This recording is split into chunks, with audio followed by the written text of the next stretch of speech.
शेतीचे नुकसान होता, काय करावं ते पण कळत नाही. हो सुगंधा मॅडम, एकदम टेन्शन मध्ये. अरे तेजस, गहू लावलेला होता एवढा 5 एकरचा. हा. एवढ्याला गवत आलं त्याच्यामध्ये, गवत नाव जाणार किती कीटक औषधं वापरले मी. काय करावं, सगळ्या गव्हाचं नुकसान झालं रे माझ्या. तुझा गहू तर लयच भारी आला, कस काय रे? अहो तुम्हाला तेच सांगतो, माझं गहू पाहिलं ना तुम्ही. हा. अहो असंच नाही जात ते गवत, तणनाशक मारू कोणतं पण. मग कुठल्या पण तणनाशकासोबत बेलिग्रँड कंपनीचा सफाया वापरला ना, सफाया त्यात मिक्स केलं ना, गवताचा जाळून धुरसंगच होतो. अरे हा, तू मागच्या वेळेस दिलं होतं मला. अरे माझ्या लक्षातच नाही.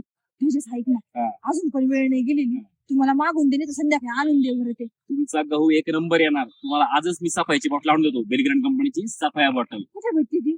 कुठल्या पण जवळची जा ना तुम्ही कृषी दुकानामध्ये. खरंच आहे? हा. नक्की आणून द्या. हा. बरं भाऊ, तू आला की मला टेन्शन नाही. घाम फुटला होता काय अहो, सांगू? आमचा गहू उगाच आला का रेंजर? कसं आहे आता सगळ्यांनी वापरलं पाहिजे, फक्त काय बेलिग्रँड कंपनीचं सफाया, गवताचा जाळून धूर संगत. संगत.